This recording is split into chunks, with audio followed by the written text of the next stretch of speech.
What is up, YouTube? Welcome back to the channel. Panda here, and guys, we are closing in on day 30. We are a few hours away. I am recording this video a little bit early because I'm going to be going live on stream, and I want to collect all of my rewards for day 30 on stream, so I'm recording it a little bit early because the whole point of this video is specifically to talk about the progression that I have made on my account as a very low spend player.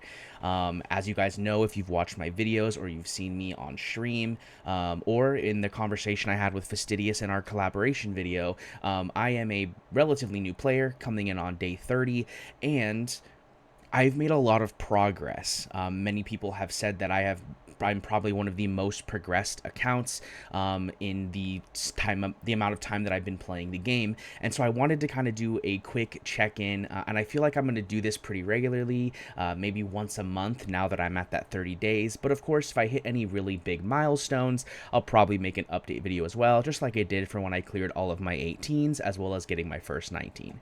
So guys, let's just dive right into the account so you can see what has changed. So first things first, let's check out my roster. Guys, this is my roster. Now, don't get me wrong, I have been very lucky in the legendaries that I have pulled, as well as the amount of legendaries that I have pulled. You'll see my top line are 3 of the best legendaries in the game, between Setram, Hatsut, and Zillatu. And then, of course, if we go down a little bit further, you'll see I have almost all of the really good epics, including Deimos, Vortex, Idril. We have, of course, our boy Wrath from Login. We also have an A2 Dolores. We have a lot of really good champions. We do have our Greed from day 28. I definitely have been lucky. I'm not going to say that I've done this with, epic champions and with a terrible luck. Like, I've been very lucky, and that has helped increase my progression by a lot. Don't get me wrong, but let's quickly go in and just take a look at some of the awesome things I've done. There are 2 specific things I want to show off here, and the first thing is my Setram. You'll see here that I have already completed an Infernal Roar set on my Setram, and you'll see, in my opinion, I believe it to be very good. I would like to get his attack up a little bit more, but I tested the damage, and Infernal Roar really does make up for the lack of attack that I have on this build.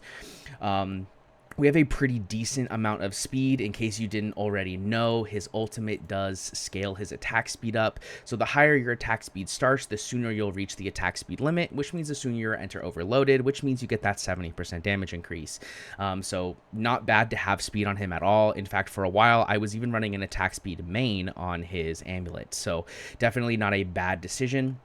And then the other thing, since we're in here, is this passive right here. I'm sure you saw he does not have 100% crit. If you're not familiar with Setram, that would look weird.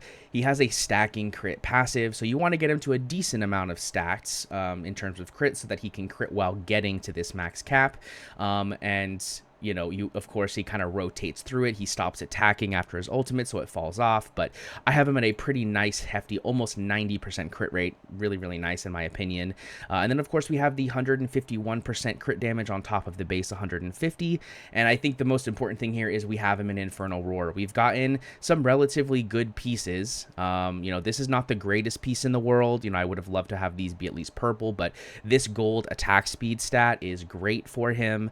And because my Infernal Roar pieces don't have crazy amounts of crit rate, I have to use this crit rate piece here, which is why the attack is so low. But then we go down here and we have a very meh piece of gear, don't get me wrong, but it does have 3 damage stats and crit rate, attack speed, and rage regen, so not terrible. And then down here in the 3rd slot, we have, again, a very meh piece, but it was kind of the best piece that we had available. In fact, actually, this piece is better right off the bat. We'll go ahead and make that swap live here on the video. It does bump him over that crit rate cap, so we can go ahead and adjust some stuff a little bit later, but ultimately this is the Setram build that we have, and I'm really proud of it because we have this Infernal Roar set, which has been game-changing. I'm going to go ahead and pull up a quick screenshot that I think is very, very nice for you guys to see. This is my most recent run of Guild Boss. You'll see here that he is doing a ton of damage. We're going to go ahead and go over Guild Boss in just a little bit, of course, but I wanted to quickly show this off so you can kind of see how much damage this build is actually capable of doing right now. Then we can move on to our Hatsut. which isn't a very mediocre set of gear. It's not too bad, decent attack, decent crit rate, decent crit damage. But then we have probably my favorite set of gear right here, which is this beautiful set on my Zilla 2. Of course, we are over crit cap. I would love to drop this, but unfortunately, we have the same problem with the other Infernal Roar pieces, that we don't have a lot of crit rate on them, right? So we've got this one roll here, we have this one roll here, but we don't have a ton of crit rate on the left side, and that's because we didn't have a better Infernal Roar piece to put in the bangle, and so because of that we're using crit rate, and so we're lowering our crit rate on our other pieces, including here no crit rate, and here no crit rate, but some pretty solid other stats as well. I really like this. I think this is a great build on my Zilla 2. It does a ton of damage. You saw in that screenshot what kind of damage Zilla 2 is capable of as well. And it's really all because of this Infernal Roar set. It is so powerful on champions that use basic attacks like Setram and Zilla 2.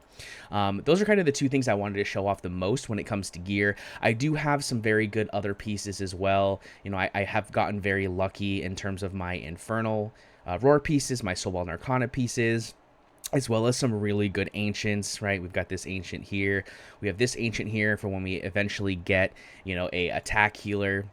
But ultimately, we have some really good pieces of gear. I've gotten very lucky in my, you know, ability to progress in the gear raids, and I've made a lot of progress in my gearing as well, and that makes me really happy. We'll do a quick look at the artifacts so you guys can see what I have currently. I don't have a crazy amount of artifacts because I'm still not able to do AMR 18, and so I haven't been investing a ton of energy into AMR in order to get these artifacts, but I have done a few. I basically go and get the free rewards in every event because they're free rewards, and it allows me to slowly build up artifacts over time. And of course, you get those rewards from doing, you know, things such as Void Rift. But you'll see here, I do have the Celine's artifact from the event that's going on. I do have one copy of Ragnarok. I did pull a second Scarlet Hunt. Unfortunately, I don't have a bleeder, so it doesn't really do much for me now, but, you know, not terrible. Then we can go ahead and quickly go look at our fighters. Or I'm sorry, our marksman is what I meant to say. You'll see here we do have a Idril's Gaze. It is up to the second. I've only pulled one Idril's Gaze. I did use a legendary essence to awaken this one because I needed just that little bit of extra damage for Gear Raid 3. We did go ahead and bump that up. And other than that, we don't really have anything crazy in terms of artifacts for marksman. We do have a Taunting Gaze, which is not terrible. We do have a Shadow Gaze, also not terrible. But other than that, the rest of them are not very good. Then we can go ahead and move on to our mage artifacts, and this is where we start getting pretty lucky. So we actually have a Tear of Starlight that's currently on my Zealous. It is only one copy, but getting one this early on has been very beneficial for the couple of mages that I do have.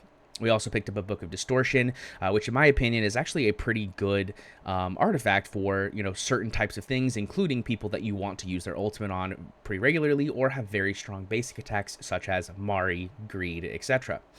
We do also have a Blue Sea Ice Ring, which is very meh in terms of artifacts, but it's another mythic. And then we have two copies of Skull of Desecration. I pulled one and I got one from the previous event. We do also have several Nightmare Samsaras. We haven't upgraded them because we haven't had the Mithril. This will probably get upgraded at some point because Nightmare Samsara is very powerful. And then we also have, where is it? We also have a couple Eye of the White Towers, which if you didn't already know, they actually did buff this. So it now gives 12% attack, and when there are no adjacent allies, it also gives an additional set of attack speed. So it's actually not a terrible artifact anymore. If you need to place a mage, you know, in a place by themselves, they get a pretty hefty attack boost.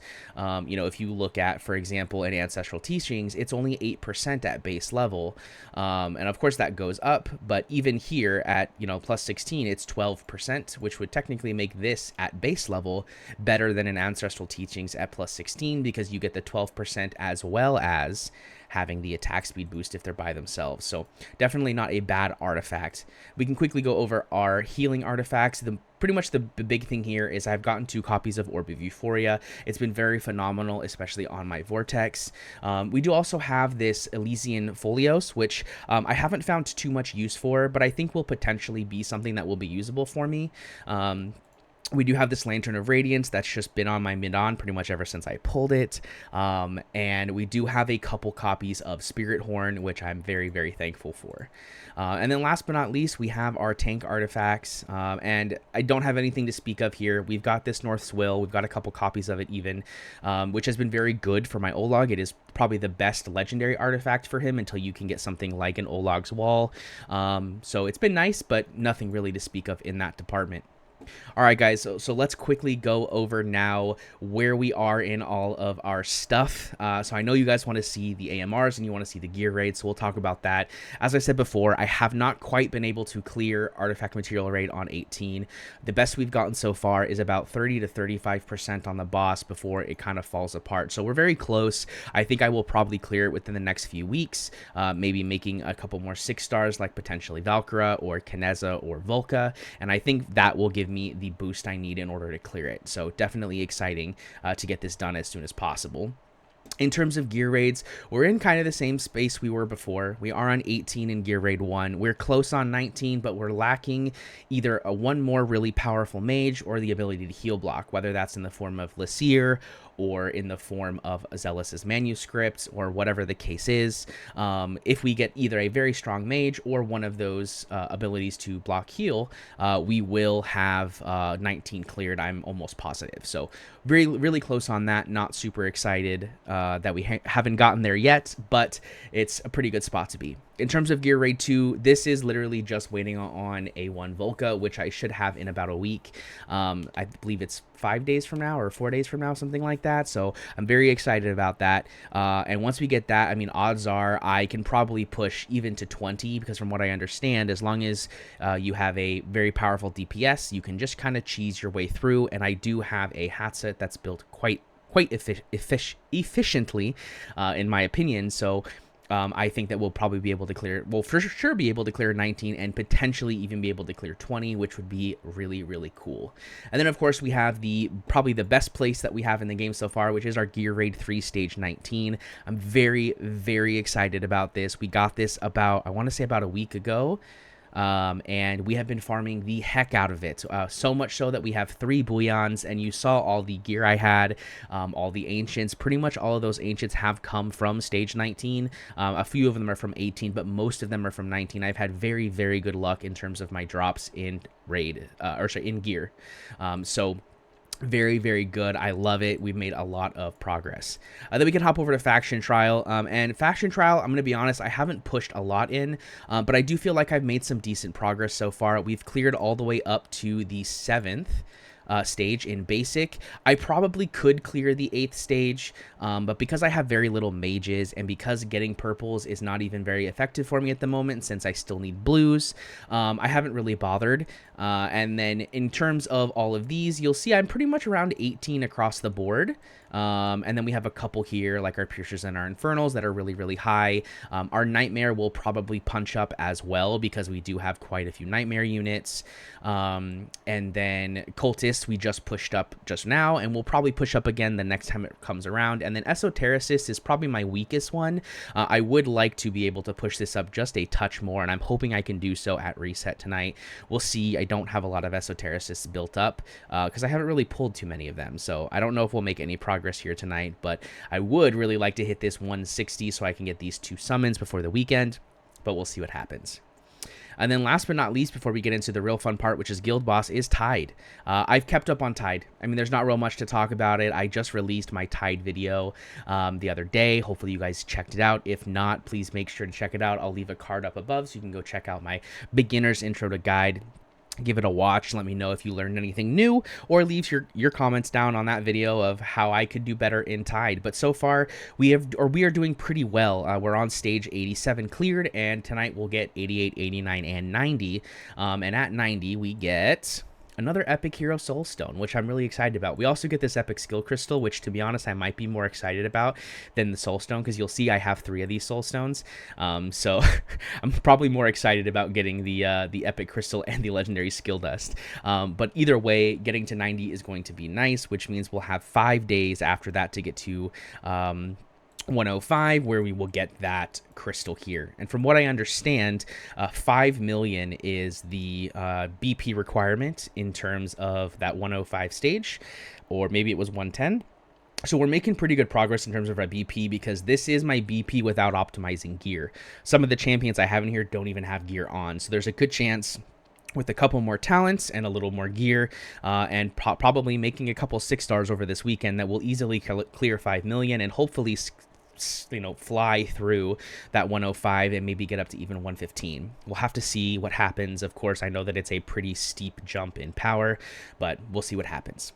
Then we could check out our Pantheon real fast. Nothing really special here. We've reached level 102. We've got some decent bonuses. We're kind of just behind in this department because of the not that one, Esotericists. Is that Esotericists? Oh no, Esotericist is here. That's right. Because we have the basic, we're getting a ton of this, but we're, could be further if we had Esotericist done. But ultimately, we've made some decent progress here, not too shabby. And then I think the thing that I'm the most excited about, I don't know if you noticed this little red thing up here, but I wanted to save this for the end of the video because it is the milestone. It is the milestone that I just got literally before filming this video, which is getting 10,000 blood on Nightmare 3 in a single run. I'm so excited about this. I literally just got it done a few minutes ago, and let's go check out that run. So we will go to Nightmare 3, and this is the run that we got.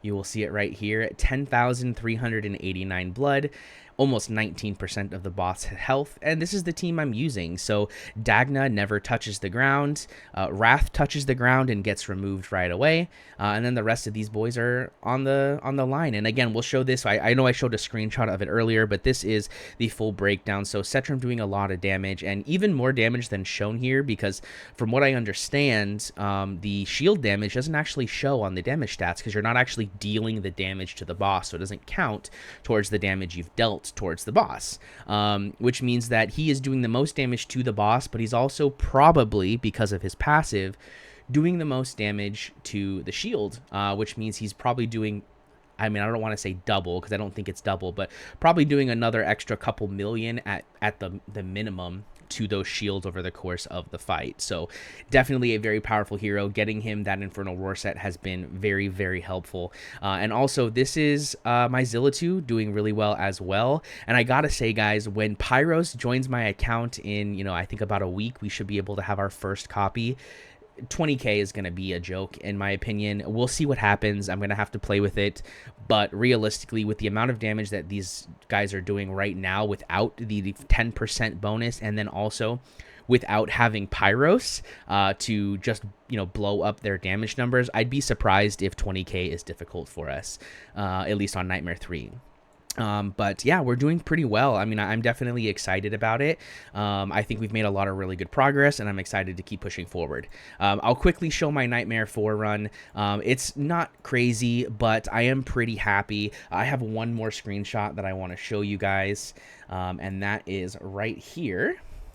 So I did clear the first shield very easily. I cleared the second shield relatively easy, and then here we have, this is the third shield on my most recent attempt, which means we are very close to be able to push this. And like I said, with the Nightmare 3 run, I think Pyros is going to give me this extra damage right here. So there's a pretty good chance that not only are we going to get 20k on Nightmare 3, but we're also going to break that third shield on Nightmare 4, which I believe, I'm not 100% positive, but I believe will push us to that 12k chest on Nightmare 4, which will be another pretty large milestone. And of course, I will definitely make a video on that, because when Pyros joins the account, the whole game changes for us. But yeah, guys, I mean, that's pretty much where we're at. I mean, there's not much else I really want to go over. I feel like we've made some really good progress. I'm very excited. And yeah, I think that that's going to pretty much wrap up the video. Let me know down below what you think of my account. Are you jealous of the pulls I've gotten? And also let me know, have you been playing the game as at least a low spender or a free-to-play player and made better progress than me? Because I like to push myself. I really want to compare myself to other people who have been playing for similar amounts of time. And I'm really curious. I got my Volca literally on day 19 within about 15 minutes of the server server reset, you know, and I've made a lot of progress in the gear raids, and I'm very, very proud, and I think I'm going to make a lot more progress in the next week to come. So we'll probably do an update video in about 1 to 2 weeks, depending, you know, on what other content comes to the game and if there's other videos I need to make. But yeah, definitely hit the like button if you enjoyed this video, and don't forget to subscribe if you want to see more content like this from me in the future, and I will see you guys in the next one. Peace.